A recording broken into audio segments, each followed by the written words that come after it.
Nah, jemaah yang dimuliakan oleh Allah Subhanahu wa taala, dan banyak lagi tanda nifaq yang disebutkan oleh Nabi sallallahu alaihi wasallam. Di antaranya Nabi sallallahu alaihi wasallam bersabda dari hadis Abu Hurairah, Nabi sallallahu alaihi wasallam mengatakan, khaslatani la tajtami'an fi munafiq. Ada dua hal yang tidak akan bisa berada pada diri orang munafik. Ada dua perkara yang tidak akan bisa ada pada diri munafik. Nabi sallallahu alaihi wasallam mengatakan, husnu samtin wa tafaqquh fid din. Dua hal tersebut yang tidak akan mungkin bisa dijalani dan tidak mungkin bisa ada dalam diri munafik. Yang pertama, akhlak yang baik. Yang kedua, mempelajari agama Allah. Husnu samtin wa fiqhu fid din. Akhlak yang baik dan memperdalam ilmu agama. Dua hal ini tidak akan ada pada diri orang-orang yang terjangkit nifaq. Tidak akan ada dan bisa pada orang-orang yang munafik.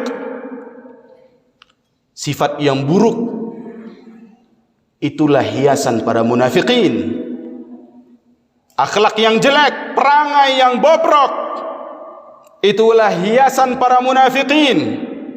Malas dalam belajar agama, tidak mau belajar agama, tidak mau duduk di majelis ilmu, tidak mau tafaqquh fid din, tidak mau mendengar ayat-ayat Al-Quran, tidak mau mendengar hadis-hadis Rasulullah, tidak mau belajar hukum-hukum Islam, malas untuk datang ke pengajian, malas untuk berguru. Min ayatin nifaq, tanda-tanda kemunafikan disebut oleh Nabi sallallahu alaihi wasallam. Maka kaum muslimin yang dimuliakan oleh Allah Subhanahu wa taala, kaum muslimin yang saya cintai karena Allah Subhanahu wa taala, oleh karenanya kita harus keluar dari garis para munafikin. Oleh karenanya kalau kita berbicara, berbicaralah dengan jujur. Kalau kita diberi amanah, maka jalankan amanat tersebut. Kalau kita berjanji, maka tunaikan janji tersebut, agar kita keluar dari barisan munafikin. Kalau telah terpanggil, kita telah dipanggil dengan azan, telah terdengar azan, telah terdengar nida'us salah, datangi masjid untuk salat 5 waktu, agar kita keluar dari barisan kaum munafikin.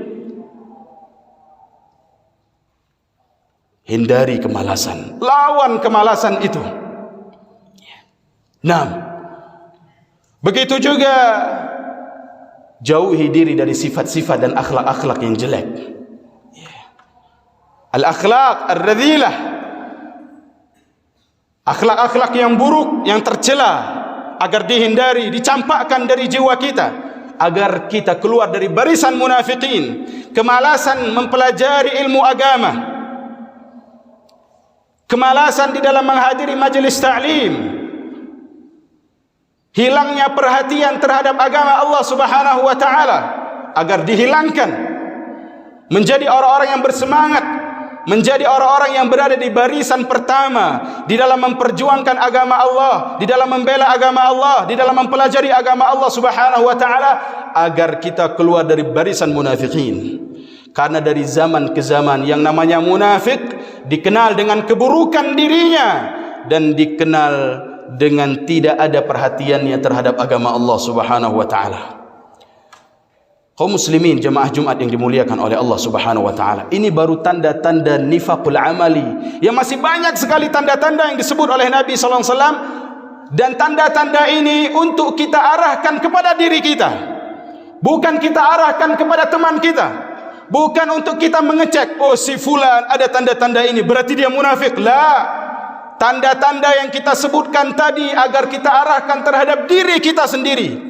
Bukan kita arahkan kepada saudara kita, tapi tuduhlah diri kita, curigai diri kita, jangan-jangan kita masuk di dalamnya. Sebagaimana ketakutan, kekhawatiran para sahabat, mereka tidak menunjuk orang lain, tapi mereka mencurigai diri mereka.